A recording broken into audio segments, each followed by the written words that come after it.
ay huwag sana kayong magalit mga kapulisan at mga sundalo. Dahil kung ginagawa ninyo ay ng trabaho na huwag tayong magkagulo, ginagawa din namin ng trabaho na pangagisin ang taong nag-api sa atin.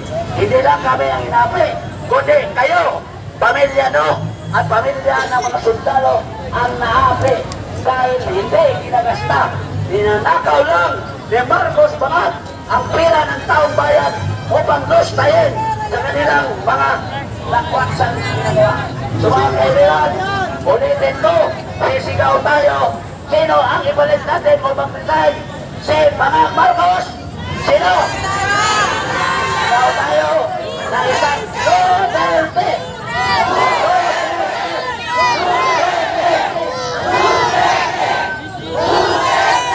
Kanta tayo sa Nabudol! Nabudol!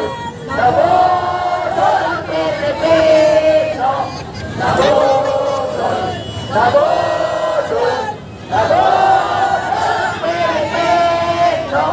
Nabudol! Nabudol! Nabudol tayong lahat! Isigaw natin sa buong mundo! Nabudol ang Pilipino! Nabudol tayo! Sa Bangag na Pangulo, dapat siyang umalis. BBM resign! BBM resign! BBM resign! BBM resign!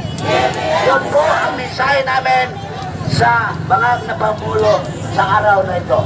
Happy birthday, Tatay Digong! Happy birthday, Tatay Digong! Happy birthday!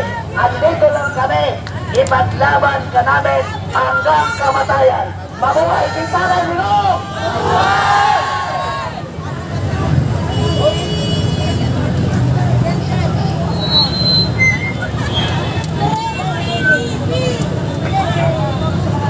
Hello!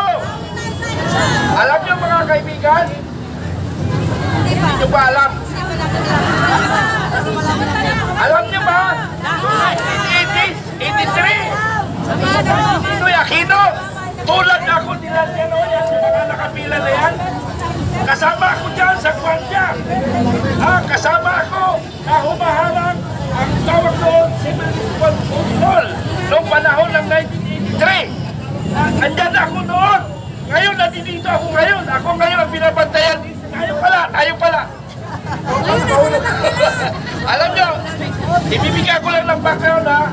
Sa totoo lang po, yung pila na yan, ng mga kapulisan at sundalo, kasama ako dyan, 1980s, na humaharang, baka magkagulo. Magkakagulo ba tayo? Hindi! Magkagulo ba tayo? Hindi! Para sa bayan!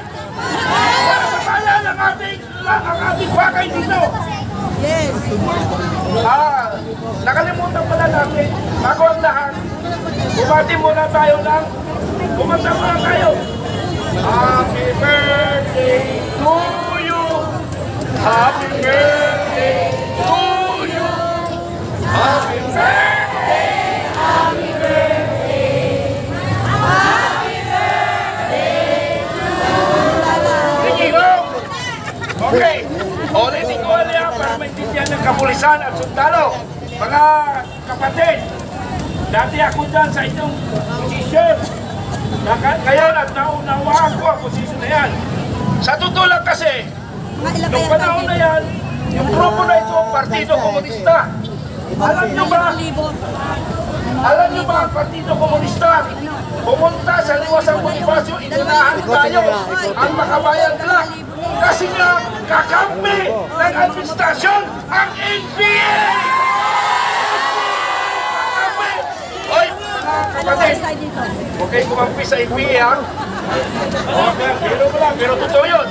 Ang administrasyon, pinamumunuan itong Balostros, si Congressman Romualdez, sila ang nagsatwatan, NPA, at saka ang gobyernong ito.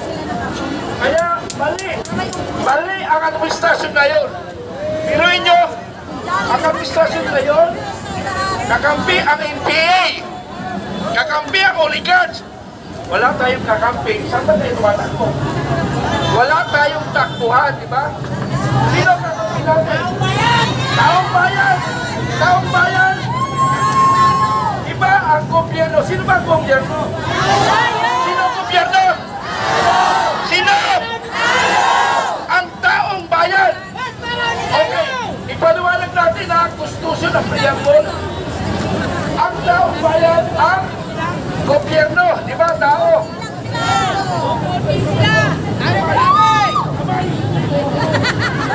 Okay, ito ang gobyerno, isang gobyerno. Nandito ang taong bayan.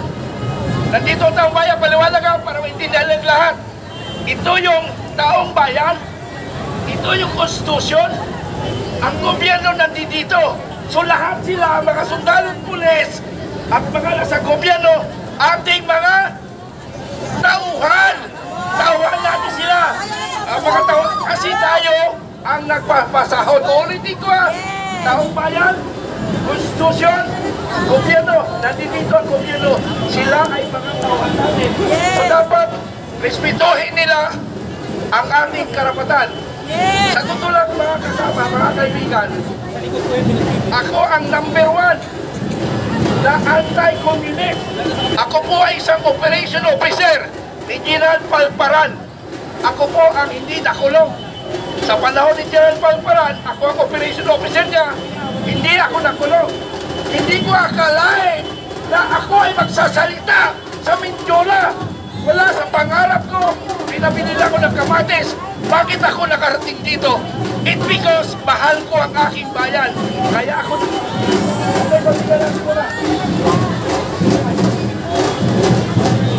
Mga kalaban.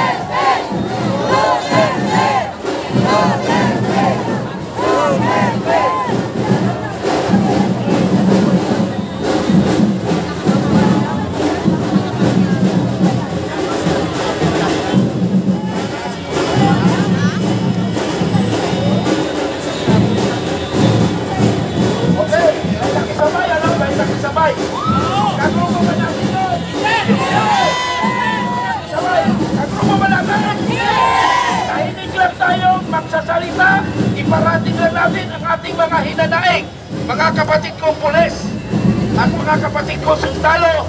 Nanggaling ako dyan, ako ay #1 nangangampanya sa Partido Komunista. 41 years ako sa serbisyo, kaya alam ko ang anyong mga hinanaing.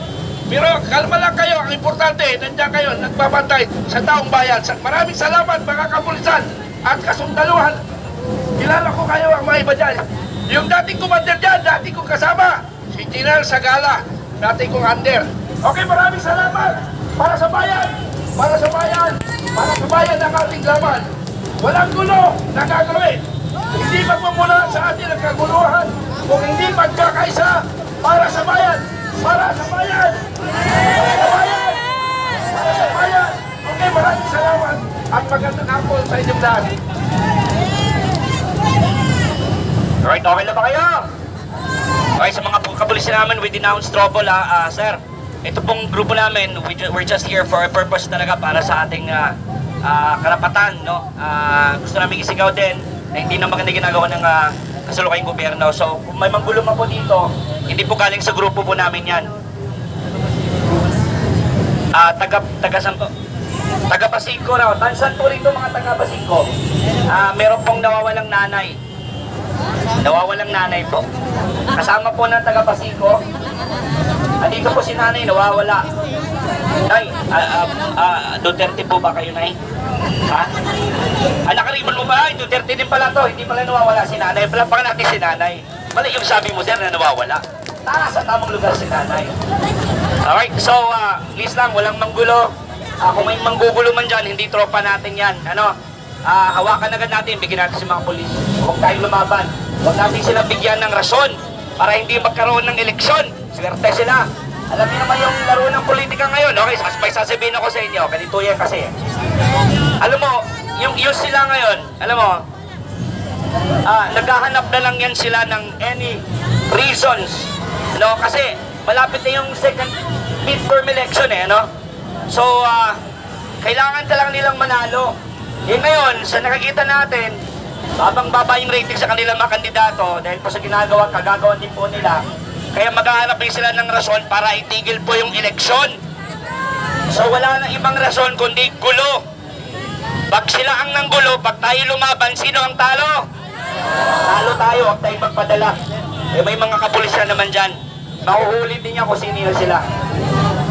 Eto na si nanay. Wala kang kasama nanay. Huwag ka makalala, nanay. Sasamahan ka namin ngayong gabi. Kalakit ka dito, nay. Asaan? Andito na pala. Andito na pala. Ito naman kasi hindi ka nakikita dahil hindi ka naka-green. Naka-itim ka. Ayos na, nay.